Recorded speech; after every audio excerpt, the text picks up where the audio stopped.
Let me set the stage. I'm Elise, 33, translator for a big shot company that keeps me on my toes with languages I barely knew existed until they handed me the dictionary. My life's not your typical fairy tale, it's more a series of plot twists.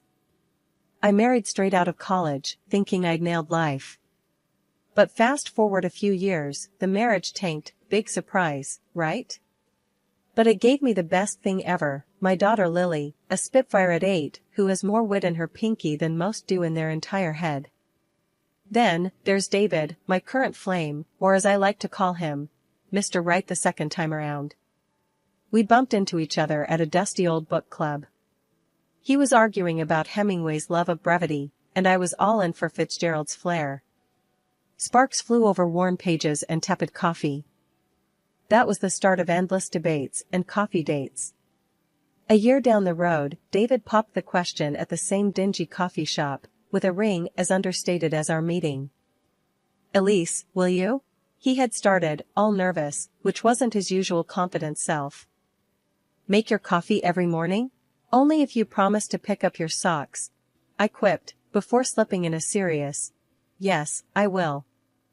But, as luck would have it, not everyone was popping champagne and tossing confetti. Enter Mrs. Thompson, David's mother, a tough nut with a stare that could curdle milk. The first time I met her, she looked me up and down like I was a sofa she regretted buying. "So, you're the one David can't stop yapping about," she had said, her voice sharp as a knife. "Guilty as charged. And you must be the famous Mrs. Thompson. David says you make the best cherry pie in town." From that day on, every visit was a chess game. She'd check my moves, always ready to declare a checkmate. But David was a gem. He'd squeeze my hand under the table, his way of saying, "Ignore her, I'm right here." One day, lounging on our rickety deck while David flipped burgers on the grill, he brought it up. "Mom's a bit old school, Elise. She's all about family legacy and that jazz. Yeah, and she's got it in her head that I'm done having kids. Thinks Lily's it and worries about the precious family line," I'd replied, the frustration bubbling up. David had put down the tongs, his face serious for once. I know. She's worried you won't want more kids. But whatever we decide, it's our business, not hers." Despite the gloom cast by David's mom, our wedding day was everything I'd hoped it would be, modest, but filled with joy. My daughter Lily was dolled up in a cute pink dress, practically floating around the venue, her laughter a melody that softened even the sternest hearts. Everyone we loved was there, smiling and cheering, except for one. Mrs. Thompson sat through the entire event with a face like she'd sucked on a lemon. She didn't even get up to congratulate us. Living with David, it felt like we'd hit the jackpot: warm, cozy evenings, and the constant buzz of a happy, albeit small, family. But as much as our home was filled with love, there was always an undercurrent of tension, thanks to one persistent storm cloud, Mrs. Thompson. One Saturday morning, while David was out running errands, Mrs. Thompson decided it was a good time to drop by unannounced. The doorbell rang just as Lily and I were in the middle of a heated Uno match. "Grams!" Lily shouted, dropping her cards and racing to the door. I followed more slowly, steeling myself. "Mrs. Thompson, what a surprise," I said, my voice polite but cool. She brushed past me without a greeting, her eyes sweeping the room like she was the health inspector and we were a restaurant on the brink of being shut down. "I was just in the neighborhood," she said, though we both knew she lived on the other side of town. "Thought I'd see what you all were up to without David around to supervise." As I headed to the kitchen, I heard her start in on Lily. "So, young lady, has your mother been keeping you busy, or are you just lazing around the house all day?" "We were playing Uno, and I was winning," Lily responded with a confidence I wished I could muster. "That's no real skill, is it? Why don't you read something more stimulating?" I returned with her tea, placing it on the coaster with a little more force than necessary. "Lily's top of her class, Mrs. Thompson. Uno's just for fun." Mrs. Thompson sipped her tea, making a face. "Well, as long as she's not falling behind." David tells me you're managing well enough, but I have to see it for myself. And making sure he's not burdened with more than he can handle is part of that. I sat down across from her, forcing a calm I didn't feel. David isn't burdened. He's thrilled. We all are. This is our family now.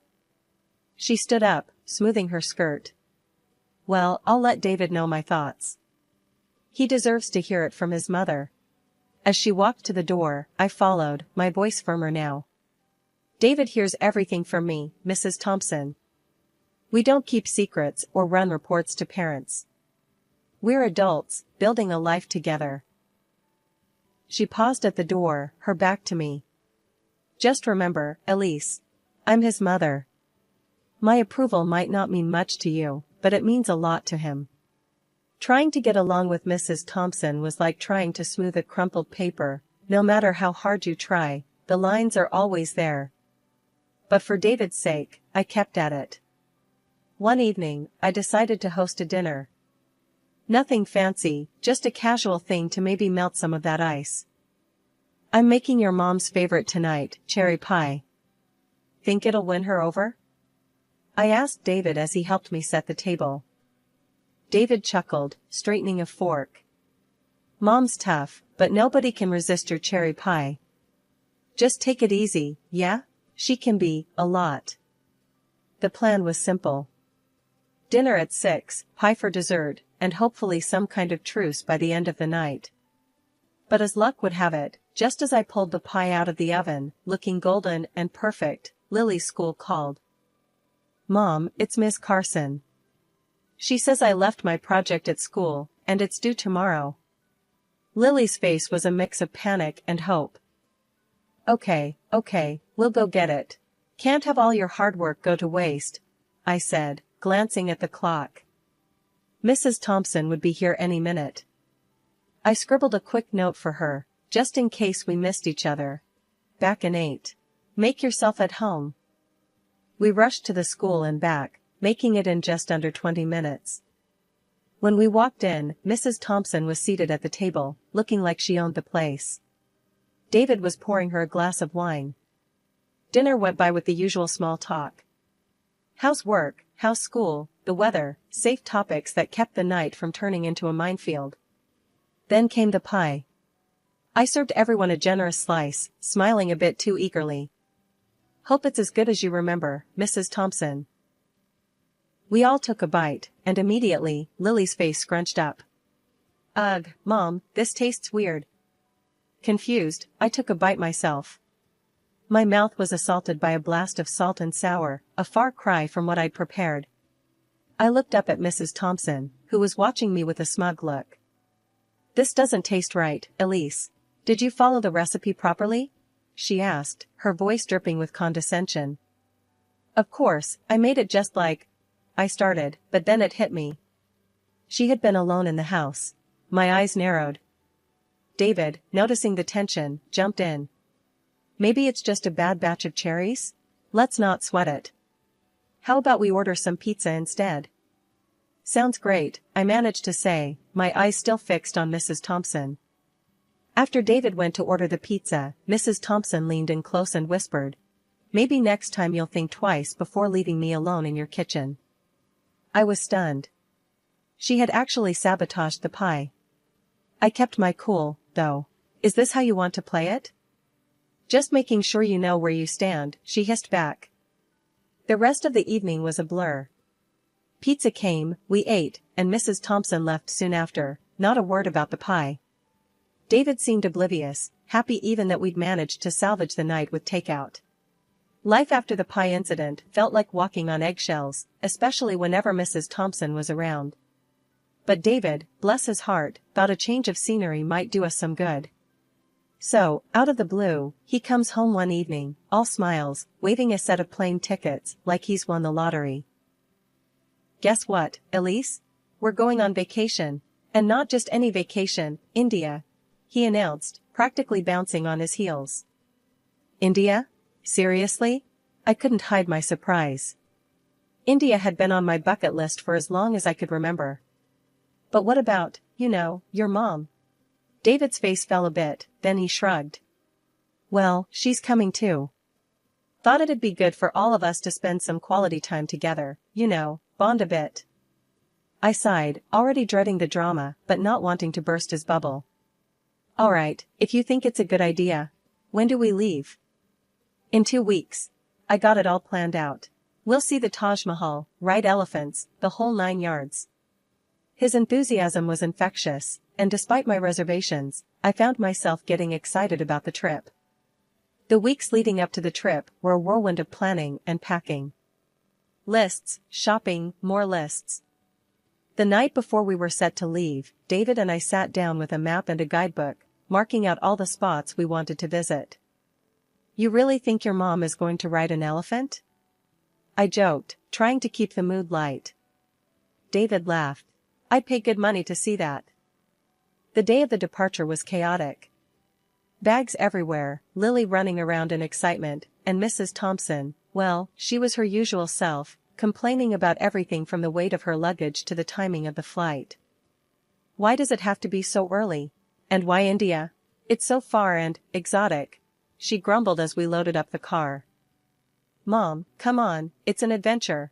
Elise has always wanted to see India. We're going to have a great time, David tried to reassure her, giving me a wink. At the airport, Mrs. Thompson's mood hadn't improved. She fussed over her boarding pass, her seating arrangement, the lack of her preferred magazine at the airport shop. On the plane, Mrs. Thompson ended up seated separately from us, much to everyone's relief. She had managed to argue her way into an aisle seat closer to the front, away from our block of 3. As we soared above the clouds, heading towards an unknown experience, I couldn't help but wonder if this trip would bring us closer together or drive a deeper wedge. But ready or not, India awaited, and with it, a journey that was sure to be unforgettable. India was nothing short of an eye-opener, colors, chaos, and smells that could knock you sideways if you weren't careful. We'd been having the time of our lives, except, of course, for Mrs. Thompson, who found something to complain about at every turn. Still, David, Lily, and I were making the most of it, soaking up every experience. After a long day of sightseeing, we were back at the hotel, exhausted but happy. I was unpacking some of our stuff when I noticed Lily looking guilty, fidgeting next to her suitcase. What's up, Bug? You look like you're sitting on a secret, I nudged her gently. She bit her lip, then pulled out a package from her bag. Mom, look. Grandma gave this to me at the airport and told me to keep it a secret. She said it was a snack for when I get hungry. My heart sank as I saw the package. It was bacon. Lily, sweetheart, you know we can't bring meat into the country like this, right? It's against the law here. Lily's eyes widened, teary. I didn't know, Mom. Grandma said it was okay. Just then, David walked in. What's going on here? He asked, seeing the upset looks. I handed him the package, my voice tense. Your mom snuck this into Lily's bag. It's bacon, David. What? No, she wouldn't. His voice trailed off as he looked from the bacon to Lily's upset face. Dad, I'm sorry. I didn't mean to do anything bad, Lily cried out. David knelt down and hugged her. It's not your fault, honey. You didn't know. He looked up at me, worry creasing his forehead. Elise, what are we going to do? First, we get rid of this properly. Then, we need to have a serious talk with your mother, I said, more annoyed than ever. David nodded, still shocked but supportive. Yeah, okay. Let's handle this. We managed to dispose of the bacon without any issues, thankfully. But the mood was set for a confrontation. We found Mrs. Thompson in the hotel lounge, sipping tea as if she hadn't a care in the world. Mom, can we talk? David's tone was firm as he approached her, a sign he meant business. Mrs. Thompson looked up, her expression wary. What is it now, David? Can't you see I'm trying to relax? David didn't waste any time. Why did you give Lily bacon to bring here? You know that's illegal. It could have gotten us in serious trouble. Mrs. Thompson scoffed, rolling her eyes. Oh, please, it was just a few slices. You're making a mountain out of a molehill. It's not about the quantity, Mom. It's about following the law. And putting Lily in that position? Really? David's frustration was palpable. I stepped in, unable to hold back. Mrs. Thompson, what were you thinking? Putting your granddaughter in such a risky situation, just for what? A snack? She bristled, defensive. I was thinking of my granddaughter, unlike you, who drags her halfway across the world to places like this. That's enough, Mom. You're not making any sense, and what you did was wrong. Plain and simple. David cut her off. The conversation went around in circles for a while, with Mrs. Thompson refusing to see reason. But David stood his ground, and I couldn't have been prouder. Later that night, in our room, David apologized for his mother's behavior again. I'm sorry, Elise. I never thought she'd go this far. It's not your fault, David. But we need to be more careful with her. Who knows what else she might pull, I said, the day's events weighing heavily on my mind. David nodded, pulling me close. We'll handle it, together. No more secrets, no more sneaking around. We're a team, right? Right, I agreed, feeling a bit better knowing we were in this together. Still, as I watched Lily sleep peacefully, unaware of the storm her grandmother had almost caused, I knew this trip was going to be more than just a vacation. It was a test of our family's resilience. Our trip to India turned out to be way better than I feared. We saw incredible places, and even Mrs. Thompson kept her cool, which made me think maybe I had been too harsh on her. By the end of our trip, I was almost relaxed about her being around us. Maybe, just maybe, we could all get along after all. The day we were to head back, everything seemed smooth. We were at the airport, luggage in tow, checking off the last items from our travel list. That's when Lily tugged at my sleeve, her face scrunched up a bit. Mom, I need to go to the bathroom, she whispered. Sure, sweetie. Let's go, I replied, turning to Mrs. Thompson. Could you hold my bag for a minute? She smiled, a bit too sweetly. Of course, dear. Handing over my bag, I led Lily to the restroom, thinking nothing of it. When we came back, Mrs. Thompson was standing there, a triumphant smirk playing on her lips as she handed back my bag. Thanks, I muttered, but something about her expression set off alarms in my head. I didn't dwell on it, just handed the bag to David. Here, can you take this through? My hands are full. Sure thing, he said, slinging it over his shoulder as we headed to the security checkpoint. Lily and I passed through first, easy and clear. I waited on the other side, watching as David placed the bag on the conveyor belt. That's when everything went sideways. The security officers at the monitor started whispering urgently, pointing at the screen before motioning David aside. 2 more officers approached, their faces stern. What's going on? I called out, stepping closer, but a security officer held up a hand to stop me. Ma'am, please wait here, he said. Panic clawed at my chest as I watched them talk to David, his face growing paler by the second. Then, without warning, they escorted him to a small room off to the side. Mrs. Thompson rushed over and grabbed my arm, her earlier smugness replaced by concern. Elise, what's happening? Why are they taking David? I pulled my arm away, keeping my voice steady, despite the chaos. I gave him my bag to carry through the scanner. They found something in it, something that shouldn't have been there. Her eyes widened, and for a second, I saw fear flicker across her face. Without another word, she tried to follow the officers who took David, but the customs officials stopped her. That's when she lost it, her composure cracking like thin ice underfoot. It was me. I did it. I put those things in her bag, she shouted, trying to push past the officers. The officers, now alert to a deeper issue, brought her back to where I was standing. They started asking rapid-fire questions. It was then that Mrs. Thompson broke down completely, crying and shaking as she confessed. While Elise was with her daughter, I put the money and medicines in her bag. She sobbed, her voice echoing in the busy airport. I wanted her to get caught, to be held back here while we went home. I couldn't believe what I was hearing. It was one thing to suspect your mother-in-law didn't like you, but another to hear her admit to framing you. The customs officers took us all aside to sort through this mess. As we stood there, with officers buzzing around, taking notes, Mrs. Thompson turned to me, tears streaming down her face. Elise, I'm so sorry. I thought if you were out of the picture, David would come back, that he'd realize his mistake. But I was wrong, so wrong. Please, can you forgive me? I stared at her, feeling a mix of anger and pity. You didn't just make a mistake. You almost ruined our lives.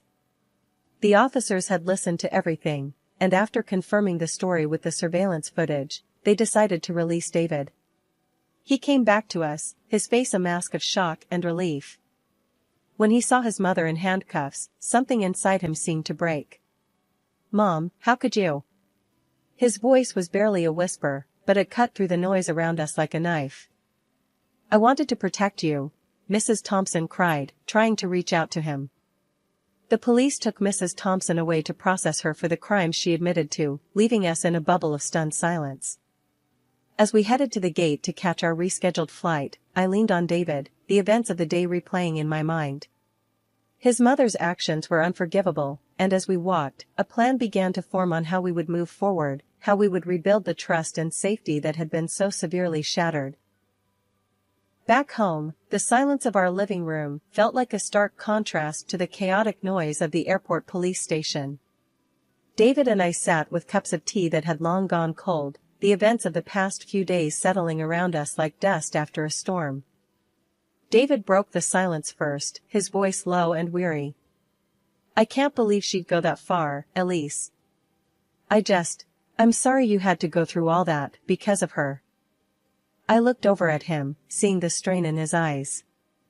It's not your fault, David. But we do need to think about how we move forward from here.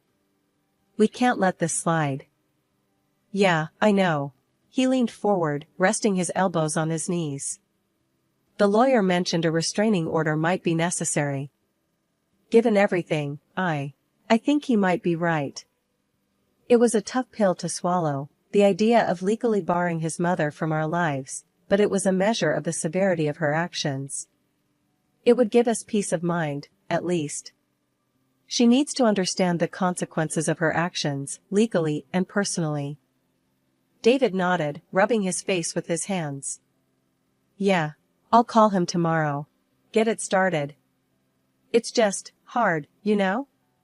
She's my mom. I reached out, taking his hand. I know she is. And this doesn't mean you don't love her. But we have to protect our family, David. We have to protect Lily. A few days later, the restraining order was in place. It was a surreal feeling, knowing that it had come to this. When David told Lily, he did it in a way that was gentle, but honest. Grandma made some very bad choices, and for now, we need to make sure we're all safe, he explained to her. Lily nodded, her understanding far beyond her years. Is Grandma going to be okay? She asked, her small voice full of concern. We hope so, sweetheart. We hope she gets the help she needs, I added, pulling her into a hug. Life started to settle into a new kind of normal. The days passed with fewer worries about unexpected disruptions, and slowly, the tension began to ease from our shoulders. Mrs. Thompson had spent 2 months in a local prison and was then deported back to the United States. The image of her, desperate and broken, was stark, but it was her actions, not mine, that led us here. Days passed, and the ripple effects of Mrs. Thompson's actions were felt throughout our wider circle of family and friends. People who had once been fixtures in our lives began distancing themselves from her. Her betrayal wasn't just personal, it was profound, affecting everyone connected to us. She lived alone now, isolated by her own deeds. It was a harsh reality, but a self-inflicted one. One evening, as we sat watching a movie together, wrapped in blankets and sharing a bowl of popcorn, David paused the movie and looked over at me. Elise, I've been thinking a lot about everything that's happened. And I just want to say thank you. For being so strong, for being the rock for this family. I smiled, leaning into him. I do it for us, for all of us. Because that's what you do when you love someone, you stand by them. As we resumed the movie, I looked over at Lily, her eyes heavy with sleep, safe in the knowledge that she was loved and protected. Reflecting on everything, I realized that family isn't just about the good times. It's about who stands with you during the trials, who holds your hand when the path gets rocky.